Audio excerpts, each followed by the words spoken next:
It's only entertainment. Welcome back to The Talking Hedge. I'm Josh Kincaid, capital markets analyst and host of your Cannabis Business Podcast. My guest today is Kat Glogowski. She's an angel investor and attorney. Kat, thanks for being back on The Talking Hedge. Thanks, Josh. So today we're going to talk about how Washington State Petri dish experiment that's happened in the West Coast over the last 10 years and how it can be a crystal ball prediction for the industry if only you were paying attention. Most won't, and that's why this industry is screwed. Jumping right into it. Just got back from MJ BizCon, annual pilgrimage out to Las Vegas for the world's largest conference. Kat, you were a speaker out there a couple years ago. You've been to it. You've seen the chaos of 40,000 people this year and over 1,000 booths. But a lot of it is networking. Most people go for the after parties. There was a situation where I was chatting with a guy from New York, and I just had to remove myself from the conversation. It was so annoying. Unbeknownst to him, he was excited. He was telling me about how there's this only thing in the industry that's ever happened, which is this lawsuit, because in New York, they have social equity applicants and not everyone gets a license. And so now there's lawsuits, and that's the first of its kind. And I'm like, really? Did you just roll out of bed this morning and join the industry? Because I heard that shit 10 years ago, man. I stopped him as we're going to the same place. There's two ways to go there, straight or right. I was going to go straight, but he was too. So I had to stop and go, hey, man, I find this really annoying to hear the same conversations that I've heard 10 years ago. I don't have the patience for it. I'm going this way. And I had to leave him. Yeah. Maybe they've heard of a state called California or Massachusetts or Washington. Yeah. Any of the legalized states with all social equity? Seriously. Yeah. Do you remember when Rose rolling papers were a thing a few years ago, and they were like this niche, but they didn't, that was a fad. Yeah. People were like rolling joints with rose petals, and that won most innovative product this year at MJ BizCon. This year. Why don't you just bust out bell bottoms and tell me that that's the latest, greatest, newest fashion? Like, it's the first of its kind. Hey, Josh, I wear bell bottoms. Yeah. Oh, first of its kind. You're a trailblazer. Oh my gosh. You're amazing. Fashion forward. Seriously. Like, is this 2014 or I don't know. I literally don't have the patience. So I'm not going back to MJ BizCon. I'm going to wait for this industry to figure itself out. I don't necessarily want to be a turnaround specialist because I don't want to dig people out of a hole. It's a lot more work than it needs to be. I'd rather swoop in as they're a distressed asset and buy them for a penny on the dollar. I don't know if that's tough love or whatever, but I was telling you before, but how it gets annoying, Kat, when you see people that are continuously fumbling and you're warning them with the loud announcements, like watch out, and they continue to fail. And at what point do you just stop and say, okay, I'm going to let you just fall in that hole like the person in front of you continuously do? You're not listening, you're not paying attention, and that's why this industry's fucked. I agree with you. You and I have spent many, many, many hours explaining people this is buyer beware, approach with caution, do not try and reinvent the wheel from both a legal perspective, Josh, but also from a business perspective. And we have been telling people to stand back and just buy them as they fall, as opposed to starting fresh themselves for years. And they're a meme. There was a guy out last year at MJ BizCon that I interviewed, and I pat myself on the back for not laughing in his face in the moment when he said that his dispensary or retail shop is going to be the best in the world because he's only going to allow fire genetics in his shop. It's like he doesn't even have control. He's a meme. He doesn't even know it yet. And then this year there was a panel, 4 people on a panel talking about 2024 crystal ball predictions, how women were going to finally get into the industry as they're leaving, and then how investors are going to finally jump into the space, which just goes to show that in their bubble, they're seeing investors come in New York. And so it must be a thing now. So really kind of a lack of foresight, insight. And I guess it's just a place for East Coast people who are incapable of paying attention, because I just don't see the value of MJ BizCon anymore when It's just a bunch of individuals running forward instead of taking a look back. So I think the next 10 years are going to be really, really a sideways movement. Unfortunately, maybe one step forward and two steps back. It seems like. I don't know, but I think Washington State, if people were paying attention, would help them out. So maybe we can kind of get into a list, and in the end, maybe give some advice to people on what they could do instead of falling into this same repeated pattern.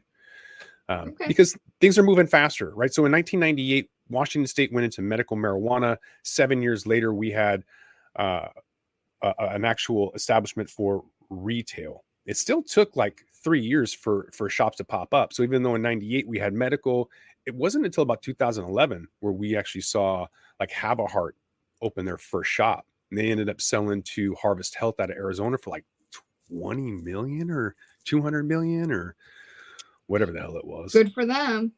Yeah, you have first mover advantages, but I'm not seeing a lot of people actually work on that. You don't want to be a Larry's Handy Mart in a world of 7-Elevens, but there's exceptions to the rule. If you have the culture, maybe your one shop will be niche, but most of these people aren't going to survive to tell the tale.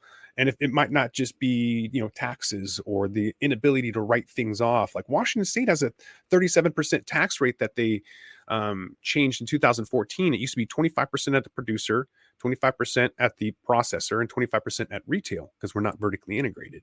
So then that 37% kind of came in. And so people in DC only have 6%. A 6% tax rate. Like there's no way that's going to last long. So if you're not paying attention to what's happening, all of y'all are going to have your tax rates go up like a lot if you're not prepared. Yeah, you're gonna see sin taxes. And back to your point about first mover, I go down to my dispensary and I'm like, where's Willie's Reserve? Where's Chong's Choice? All of the original leading brands, I don't see them anymore. Maybe they're out there and they're just not in my particular dispensary, but I'm not seeing these global brands that are going to lead the charge even on the shelf anymore. Yeah, it's price and convenience. And that's a great point that these celebrity brands don't work. So while marketing might work for some of the kids, like cookies, those that actually try the product and like, this is trash. Stizzy, really popular until they find something better. And that's why I think federal legalization is going to change the game. Because in your own market, you might think that some poop soup is fire. When those borders open up, you're going to find out really quick. And a lot of that is going to be at the behest of investors. 2015, Washington State put the kibosh on investors. So there were no outside investors allowed, no vertical integration. So the retailers were separate from the growers, and that screwed the pooch on everybody. So if anyone else out there is paying attention, that limitation on markets for places like New York and Florida are temporary. Those restricted, limited license markets like Arizona, Illinois, temporary, because when the doors open up, those valuations are toast, gone. You look at New Jersey, that's dominated by a lot of the unionization and old school monopoly practices. They're not going to produce fire genetics. And when more competition is allowed, poof, those guys are gone. Just like MedMen, that was here and gone. Yeah, MedMen. You remember MedMen? I do, because they're clowns. They're just like Tilray. They came in thinking they know the game and got absolutely blasted because it was all marketing. Do you remember Dan Blazarian of Ignite with $50 million marketing and thinking he was like the shit, and he was just this clown? Yeah. Ass and grass was his marketing thing, and he paid these chicks, and it was just a joke. Like marketing isn't selling anything. Social media influencers can't even sell 3 dozen minimum t-shirts. Like they're not influencing anything. And I think we've seen that come and go with influencer marketing. I agree with that, because fundamentally, just like every other market that you can name, price matters. And when you want a pretty sparkle pink package with substandard product versus white wrapper, black print, you're going to go for the price. And as consumers became more and more educated, it became more and more about price. Yeah, those discounts are huge now. Whereas people didn't think they had to discount as much. It's 30% off 3 days a week where I'm at. You live next to an Uncle Ike's, which is an everyday discount retailer. Discounts are hugely popular, are important, and people underestimate the importance of a delivery service or a distributor. Even some of the athletes and famous people, like to the point you made earlier about um, these celebrity brands, they have everything. They have the distribution, they have the marketing, but they don't have um, maybe very good product. In the end, I think it's a little bit of everything. You need marketing, you need people to get behind you, but if you don't have solid product, it's not going to go anywhere. And I think Washington is unique because I smell the best stuff when I'm like next to the courthouse, or if I'm buying a homeless encampment. They have the best fire, not people who go like, look, I've tested 150 something strains in Washington, and 2 or 3 were decent, but none of them had that pungent aroma. And so the lack of home grow in 2015, they made it a felony. They made it a felony also to have a cannabis lounge. So kind of Mm-hmm. taking a step back in that timeline of really, instead of opening things up, we're closing them off. I think the lack of home grow has stalled this market.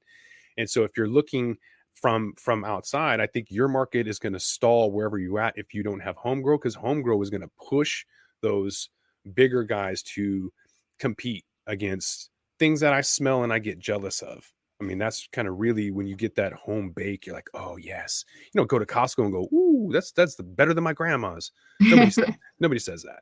Right.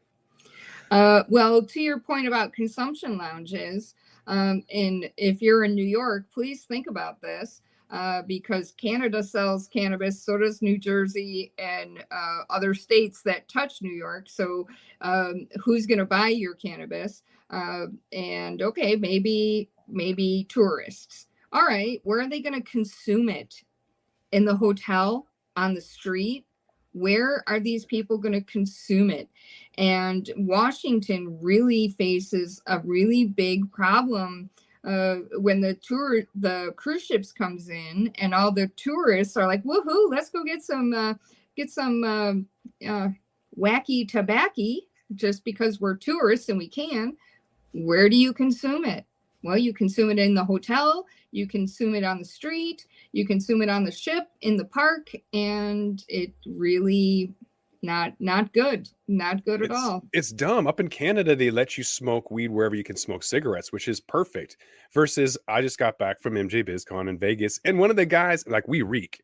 And one of the guys that working there is like, you can't smoke anywhere, right? Like, he was concerned, like, you're nothing against a janitor, but like, know your role, guy. I don't give a shit what position you hold. I literally don't care what your opinion is. We're gonna smoke. So create a damn lounge or shut up. I don't care about laws. I don't care about your rules. Like, I care about laws and rules, but hey, my lawyer only said break one law at a time, and I'm trying to abide by that. All right. But there are stupid rules out there that I have a hard time abiding by. Like in 2015, when Washington State regulated the disposal of cannabis waste, like soil. You couldn't remediate the soil. You couldn't reuse it. I had a whole business plan because I was growing. I threw my soil out in December, foot of snow in the ground, and my roses were blooming. I'm like, holy shit, this needs to be sold because the ingredients I'm throwing together should be resold. And I only use it one cycle, but it's clearly still good, and people right. could use it. But the Liquor and Cannabis Board in Washington is so ridiculous. 2016, they wanted to limit colors and shapes that were appealing to children. 2019, they'd stop CBD beverages and infused foods. All of those have to go through a THC retailer, which is dumb. Yeah. Even when in the vape gate 2019, same year, they had 120 days where they took all flavors off the shelf, right? So they're trying to protect things, but they have no idea what's going on because they're using vitamin E acetate, and that's supposed to be natural, but when you combust it, then it's carcinogenic. Then they wanted to reduce THC concentrates to 10%, which would Yeah. totally. Then they banned B8. We don't even have pesticide testing. All this crazy shit that if you were looking from the outside in, you'd be like, damn, we need to hedge our bets against that nonsense from happening, because there's a ton of stupid shit that they continuously do. And we're not the only one doing it. I think regardless of where you're at, Alabama's going to have all of these dumb things happen to them eventually whenever they open their doors. For example, not to throw Alabama under the bus, but everyone.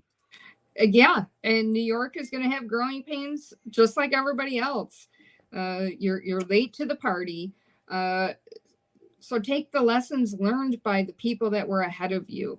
So you don't run into somebody saying, oh, hey, the first time ever. No, dude, you're not first. You're not first. You're not unique. You're not special. And a word to the wise of the investors out there, when somebody tells you no one else has done it, it's unique, it's special, that should be a red flag for you, because as Josh and I, we have talked multiple times over the years, there's nothing new out there. So buyer beware.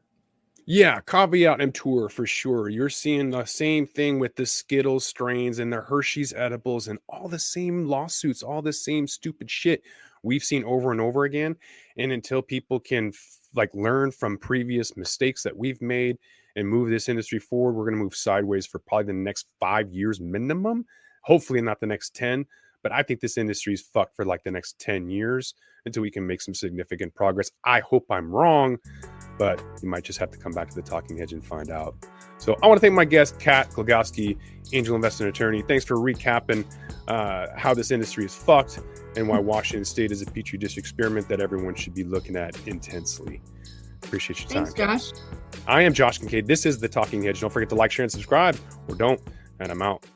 Don't forget to smash that like button on your way out and check out these other videos that we've got.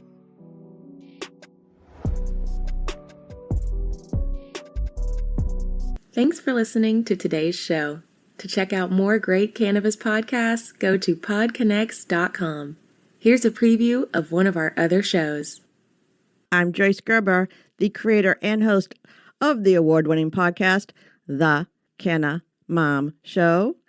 And we are on a mission to enhance the impact women have on this industry as business professionals, healthcare providers, policy advocates, caregivers, moms, by sharing and preserving their stories of love and kindness, wisdom, and hope.